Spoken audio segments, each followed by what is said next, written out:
25% of Americans who believe that they know somebody who was killed by a COVID vaccine. Killed? Killed. 25% of Americans, 52% of Americans believe that the vaccines are causing injuries, including death. 52%. Oh, if you look at the clinical trial studies, the actual studies that were done that were released of the Pfizer vaccine, Moderna has not released it.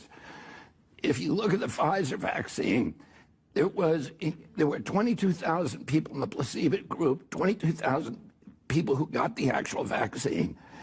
And the people who got the vaccine had a 23% higher death rate from all causes at the end of that study. But that could not be the disease itself? No, well, because we know that if it is, then the vaccine doesn't work, does it? Well, it's early. Well, no, that's not. That's. How we doing, everybody? Let's get into it. I mean, I wouldn't want to be on this app, as they say, spread misinformation. So I'm gonna speak from my personal experience. When I was young, I was a chronic asthmatic. I'm talking about for the beginning of my life, I lived in a bubble. You know what I mean? I was vaccinated at birth. I got all my vaccinations up until I was an adult. You know what I mean? Now, when I became an adult and I was able to make those decisions myself, I got less vaccines. And you know what happened? My asthma went away. I am no longer a chronic asthmatic. I used to get upper respiratory infections all the time, up until the point of me stopping getting vaccines and things of that sort. And to add on to that, my daughters who get vaccines, yes, but they are less vaccinated than I was. They have none of my chronic illnesses. None of them. They don't have asthma now. They do have eczema, just like their dad, as you can see on my face. These marks are from my eczema. But their eczema is nowhere near as bad as mine is. Nor do they have asthma or any of the other breathing issues I had when I was young.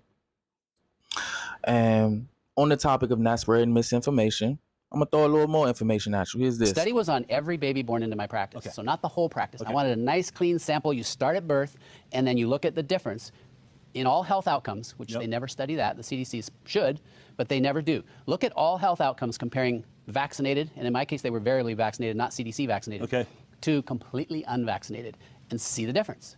And we published that study, and within days of that study being published, and I see it on your screen, you're seeing the title of that study, within days, I lost my license. I got a phone call from my attorney, said, Paul, don't go into the office, don't call any patients, don't write any prescriptions. Your license has been emergently suspended.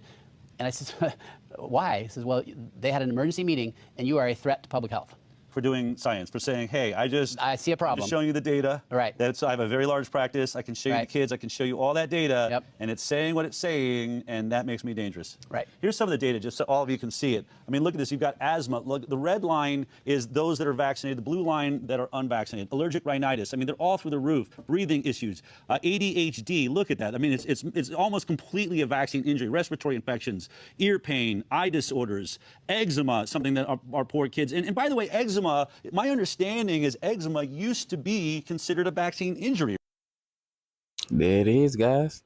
I mean, I can't say what's going on, but it does raise the question, is the CDC doing the proper testing? And are those vaccines doing more harm than they are doing good? I mean, only time will tell. But this has been another segment of Dig This Ish, which is information shared humbly with your good man, Ron Digg. Y'all have a good one, man. Got something to say? Leave it in the comments. Let me know.